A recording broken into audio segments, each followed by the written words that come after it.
ಸ್ನೇಹಿತರೆ ನಮಸ್ಕಾರ. ಈ ಕಾಂತಾರದಂತಹ ಸೂಪರ್ ಹಿಟ್ ಸಿನಿಮಾವನ್ನು ಜಗತ್ತಿಗೆ ಕೊಟ್ಟಂತಹ ಹೊಂಬಾಳೆ ಮತ್ತು ರಿಷಬ್ ಶೆಟ್ಟಿ ನಡುವೆ ಬಿರುಕು ಮೂಡಿದೆ ಎನ್ನುವಂತಹ ಒಂದು ಮಾತುಗಳು ಸಿನಿಮಾ ಇಂಡಸ್ಟ್ರಿಯಲ್ಲಿ ಕೇಳಿ ಬರ್ತಿದ್ದಾವೆ. ಸಿನಿಮಾ ಇಂಡಸ್ಟ್ರಿಯಲ್ಲಿ ಹೇಗೆ ಅಂತ ಹೇಳಿದ್ರೆ, ಇಲ್ಲಿಗೆ ಹೋದರೆ ಹುಲಿ ಹೋಯ್ತು ಅಂತ ಹೇಳ್ತಾರೆ.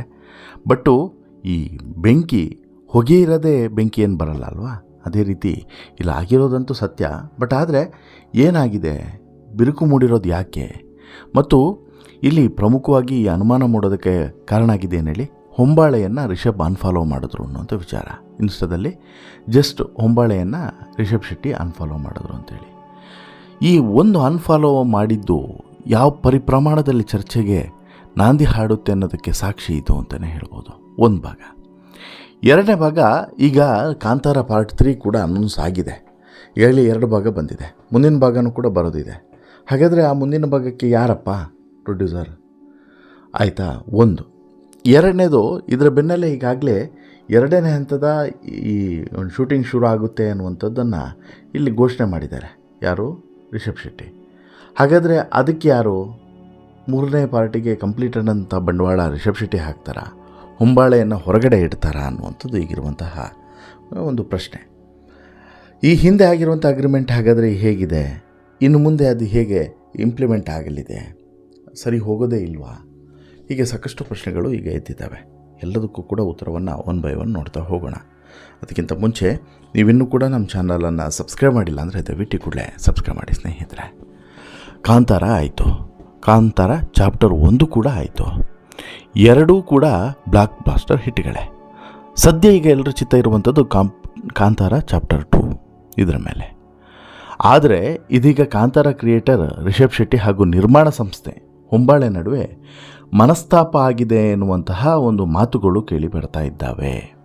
ಈ ಅಂತೆಕಂತೆಗಳಿಗೆ ಪುಷ್ಟಿ ನೀಡುವಂತೆ ರಿಷಬ್ ಶೆಟ್ಟರು ಹೊಂಬಾಳೆ ಫಿಲಮ್ಸ್ ಅಫಿಷಿಯಲ್ ಇನ್ಸ್ಟಾ ಪೇಜನ್ನು ಹಾಗೂ ಕಾಂತಾರ ಅಫಿಷಿಯಲ್ ಪೇಜನ್ನು ಅನ್ಫಾಲೋ ಮಾಡಿಬಿಡ್ತಾರೆ.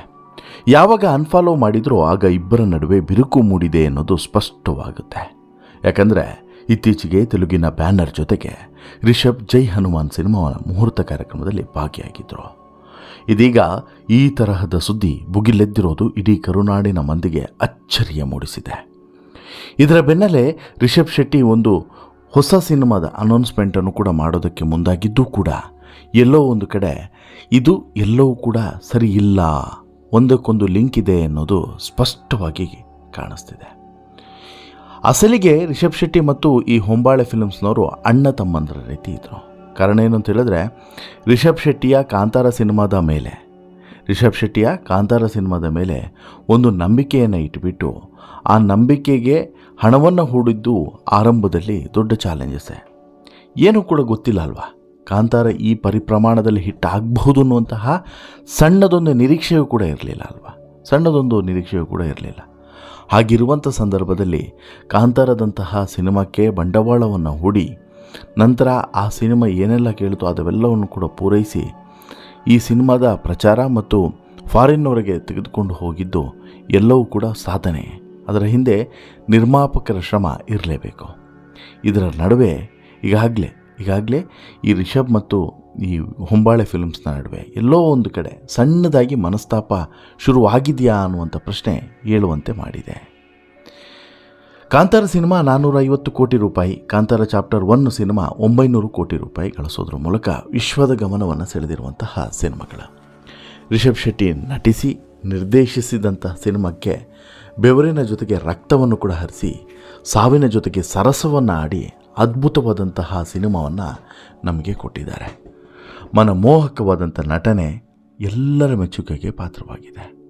ಇನ್ನು ಕಾಂತಾರ ಚಾಪ್ಟರ್ 1 ನಟನೆ ಮತ್ತು ನಿರ್ದೇಶಕನಿಗಾಗಿ 25 ಕೋಟಿ, ಎರಡೂ ಕೂಡ ಬರುವಂತಹ ಲಾಭದಲ್ಲಿ 20% ಶೇರ್ ಎಲ್ಲವನ್ನೂ ಕೂಡ ಪಡೆದಿರುವಂಥ ರಿಷಬ್ ಶೆಟ್ಟರು ಇಲ್ಲಿ ರೆಮ್ಯುನರೇಷನ್ ಕೂಡ ಮನಸ್ತಾಪಕ್ಕೆ ಕಾರಣವಾಗಿಲ್ಲ ಅನ್ನೋದನ್ನು ಸ್ಪಷ್ಟವಾಗಿ ಹೇಳಬಹುದು. ಇಷ್ಟೆಲ್ಲ ಆದಮೇಲೆ ಬೇರೆ ಏನು ಕಾರಣ ಆಗಿರಬಹುದು ಅಂತೇಳ್ಬಿಟ್ಟು ನೋಡಿದರೆ, ರಿಷಬ್ ಶೆಟ್ಟಿ ಇಲ್ಲಿ ಹೊಂಬಾಳೆ ಫಿಲಮ್ಸ್ಗೆ ಕೊಟ್ಟಂಥ ಮಾತನ್ನು ತಪ್ಪಿದ್ದಾರೆ ಅನ್ನುವಂಥ ಮಾತುಗಳು ಕೇಳಿ ಬರ್ತಿದ್ದಾವೆ. ಅದೇನಪ್ಪ ಅಂದರೆ, ಕಾಂತಾರ ಚಾಪ್ಟರ್ 2 ತನಕ ಬೇರೆ ಯಾವ ಸಿನಿಮಾಗೂ ಕೂಡ ಕಮಿಟ್ ಆಗಲ್ಲ ಅಂತೇಳಿ ಹೇಳಿದ್ರಂತೆ ಶೆಟ್ಟರು. ಅದೀಗ ಕಾಂತಾರ 1 ಮುಗಿತಾ ಇದ್ದಂತೆ ಸಡನ್ನಾಗಿ ಜೈ ಹನುಮಾನ್ಗೆ ಗ್ರೀನ್ ಸಿಗ್ನಲನ್ನು ಕೊಟ್ಟಿದ್ದಾರೆ. ಇದು ಕಾಂತಾರ ನಿರ್ಮಾಣ ಸಂಸ್ಥೆ ಹೊಂಬಾಳೆಗೆ ಅಸಮಾಧಾನ ತಂದಿದೆ. ಕೊಟ್ಟ ಮಾತನ್ನು ತಪ್ಪಿದ್ದೇಕೆ ಶೆಟ್ರು ಅಂತೇಳಿ ಬೇಸರಗೊಂಡಿದ್ದಾರೆ. ಇದೇ ಕಾರಣಕ್ಕೆ ಹೊಂಬಾಳೆ ಮತ್ತು ರಿಷಬ್ ನಡುವೆ ಸಣ್ಣ ಕೋಳಿ ಜಗಳ ಶುರುವಾಗಿದೆ ಅನ್ನುವಂಥದ್ದು ಬಲ್ಲ ಮೂಲಗಳ ಮಾಹಿತಿ. ಇದರ ನಡುವೆ ಯುಗಾದಿ ಹಬ್ಬಕ್ಕೆ ಮತ್ತೊಂದು ಸರ್ಪ್ರೈಸನ್ನು ಕೂಡ ರಿಷಬ್ ಶೆಟ್ಟಿ ಕೊಟ್ಟಿದ್ದಾರೆ. ಏನು, ಇಲ್ಲಿ ಯುಗಾದಿಯ ಶುಭಾಶಯವನ್ನು ತಿಳಿಸಿದಂಥ ಅವರು ಅಧ್ಯಾಯ 2 ಇಲ್ಲಿಂದ ಶುರು ಅಂಥೇಳಿ ಬರೆದಿರುವಂಥ ಬೋರ್ಡನ್ನು ಹಂಚಿಕೊಂಡಿದ್ದಾರೆ. ಬಿಳಿ ಬಣ್ಣದ ಬೋರ್ಡ್ನಲ್ಲಿ ಓಂ ಅಂತ ಹೇಳಿಬಿಟ್ಟು ಆರಂಭದಲ್ಲಿ ಬರೆಯಲಾಗಿದೆ. ಮಧ್ಯಭಾಗದಲ್ಲಿ ಅಧ್ಯಾಯ 2 ಇಲ್ಲಿಂದ ಶುರು ಅಂತೇಳಿ ಬರೆಯಲಾಗಿದೆ. ಕೊನೆಗೆ ಹ್ಯಾಪಿ ಯುಗಾದಿ ಅಂತಲೂ ಕೂಡ ಉಲ್ಲೇಖ ಮಾಡಲಾಗಿದೆ. ಯುಗಾದಿ ಹಬ್ಬದ ಶುಭಾಶಯವನ್ನು ಕೋರ್ತಾ ರಿಷಬ್ ಶೆಟ್ಟಿ ಕೊಟ್ಟಂತಹ ಮೆಸೇಜ್ ಏನು ಅನ್ನುವಂಥದ್ದು ಈಗ ಇದ್ದಿರುವಂಥ ಪ್ರಶ್ನೆ. ಒಂದು ಕಡೆ ಇಲ್ಲಿ ಹೊಂಬಾಳೆಯಿಂದ ದೂರ, ಮತ್ತೊಂದು ಕಡೆ ಅಧ್ಯಾಯ 2 ಆರಂಭ. ಏನಿದು? ಇದು ಈಗಿರುವಂಥ ಇಂಟ್ರೆಸ್ಟಿಂಗ್ ಸಂಗತಿ. ಒಂದಕ್ಕೊಂದು ಲಿಂಕ್ ಇದೆಯೋ, ಲಿಂಕ್ ಇಲ್ವೋ ಕಾದು ನೋಡೋಣ. ಇನ್ನು ಇಷ್ಟೆಲ್ಲ ಆದಮೇಲೆ ಅಂದರೆ ರಿಷಬ್ ಶೆಟ್ಟಿ ಬೇರೆ ಒಂದು ಸಿನಿಮಾವನ್ನು ಒಪ್ಕೊಂಡ್ರು ಅನ್ನುವಂಥದ್ದು ಪ್ರಮುಖವಾದಂಥ ರೀಸನ್ ಆದಮೇಲೆ ರಿಷಬ್ ಶೆಟ್ಟಿ ಇಲ್ಲಿ ಹೊಂಬಾಳೆ ಫಿಲಮ್ಸ್ಗೆ ಕೊಟ್ಟಂಥ ಮಾತನ್ನು ತಪ್ಪಿದ್ದಾರೆ ಅನ್ನೋದು ಇವರ ಭಾವನೆ ಆಗಿದ್ದರೆ, ಒಂದು ವೇಳೆ ಅದನ್ನು ಕೂತು ಬಗೆಹರಿಸ್ಕೊಳ್ಳಬಹುದಾಗಿತ್ತು.